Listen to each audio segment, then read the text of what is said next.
नमस्कार, मी पंजाब डक. आज आहे 13 ऑक्टोबर 2025. मी माझ्या शेतामध्ये रोटर देखील चालू आहे. सोयाबीन काढली आणि लगेच रोटर करणं चालू आहे, कारण की आता हरभरा पेरायचं आहे. तर राज्यातल्या सर्वप्रथम शेतकऱ्याला सांगू इच्छितो, आज 13 ऑक्टोबर 2025 काय करा की फक्त राज्यात 16 तारखेपासून 16 ऑक्टोबरपासून ते 17, 18, 19, 20 पर्यंत राज्यात भाग बदलत पाऊस पडणार आहे. सर्वदूर काही पडणार नाही, म्हणून खास करून हा शेतकऱ्यांनी अंदाज लक्षात घ्यायचा. नसता शेतकऱ्याला वाटेल की हे सगळीकडे पडतो का काय. सगळीकडे नाही पडणार, काही भाग सोडून देईल. म्हणून ज्यांचा हरभरा पेरायचा असेल, ज्वारी पेरायची असेल, जर तुमची जमिनीतली ओल हडकत असेल तर तुम्ही तुमचं पेरणीचा निर्णय घेऊ शकता, तुम्ही पेरू शकता. म्हणून हे अंदाज लक्षात घ्यायचा. पण राज्यात आता ज्यांच्या काही सोयाबीन काढणं चालू आहे, राज्यातल्या सर्व शेतकऱ्याला सांगू इच्छितो की उद्या 15 तारखेला तुम्ही सुड्या जर उघड्या असल्या तर तुमच्या सोयाबीन जर उघड्या असतील, सुड्या उघड्या असतील तर त्याच्यावर झाकून घ्या. कारण की राज्यात 16 ऑक्टोबरपासून ते 20 ऑक्टोबरच्या दरम्यान दररोज वेगवेगळ्या भागात पाऊस पडणार आहे. म्हणून हा अंदाज लक्षात येतात.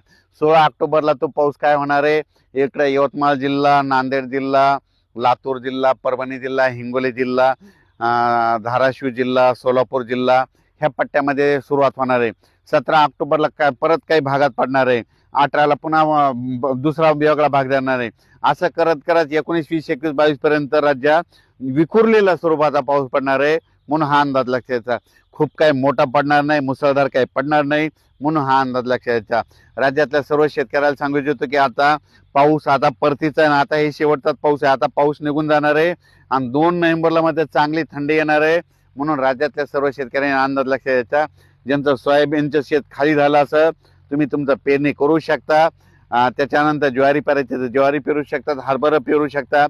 ओल हडकत असेल तर पेरू शकतात. पेरणीचा निर्णय तुम्ही तुमचा स्वतः घ्या. पेरायचा का नाही ते ठरवा.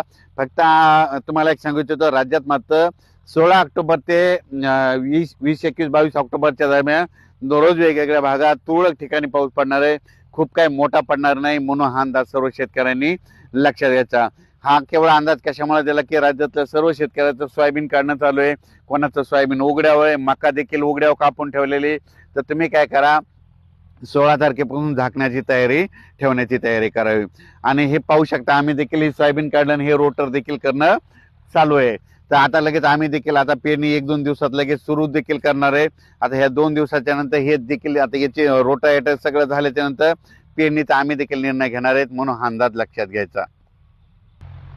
परत काय झालं, आता कांद्याचे म्हणजे ते बी टाकणं चालू होतं. कांदेवाल्या शेतकऱ्याला सांगू इच्छितो की आता कांदा टाकण्यासाठी देखील पोषक वातावरण आहे. कारण की झाला आता पाऊस, आता हे शेवटचा आहे. शेवटचा पाऊस सगळीकडे जास्त पडत नसतो, फक्त विखुरलेल्या स्वरूपाचा पडतो. म्हणून हा अंदाज लक्षात घ्यायचा.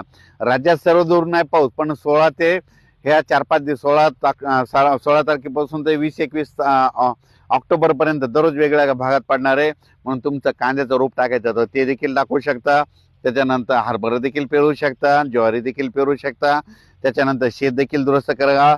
त्याच्यानंतर सोयाबीन देखील तुम्ही काय करा, तुमच्या सुड्या उघड्या असतील तर ते देखील झाकून घ्या.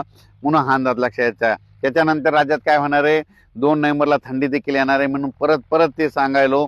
म्हणून हे अंदाज लक्षात घ्यायचा. त्याच्यानंतर काय होणार आहे, दिवाळी झाल्याच्या नंतर राज्यात चांगली अशी खूप अशी धुराळे धुके देखील येणार आहे. दिवाळी झाल्याच्या नंतर देखील येणार आहे. मग आपणच समजून घ्यायचा की आता पाऊस आता निघून गेला. म्हणून हा अंदाज लक्षात घ्यायचा. त्याच्यानंतर थंडीची देखील चाहूल लागणार आहे. म्हणून हा अंदाज लक्षात घ्यायचा.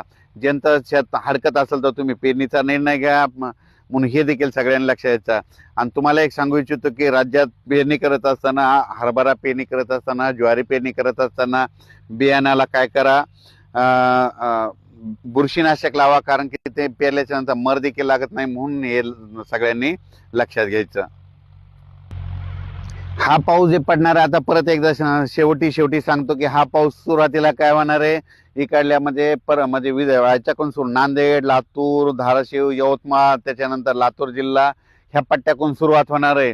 त्याच्यानंतर ते पाऊस काय होणार आहे, पूर्व विदर्भ, पश्चिम विदर्भ, एक दिवस उत्तर महाराष्ट्र, पश्चिम महाराष्ट्र, त्याच्यानंतर असा वेगवेगळ्या भागात पूर्व विदर्भ, पश्चिम विदर्भ, दक्षिण महाराष्ट्र, उत्तर महाराष्ट्र, कोकणपट्टी, खानदेश दररोज वेगवेगळ्या भागात असं मुक्काम पकडणार आहे. सगळीकडे काही पडणार नाही, काही भाग सोडून देखील दे. म्हणून हा अंदाज लक्षात घ्यायचा. म्हणजे हा सर्व दूरचा पाऊस नाही, कारण की हा जाता जाता पाऊस येत असतो. म्हणून शेवटचा पाऊस आहे, जाता जाता भाग बदलत पाऊस पडणार आहे, सर्वदूर काही पडणार नाही. म्हणून हा तुम्ही तुमचा अंदाज सगळ्यांनी लक्षात घ्यायचा.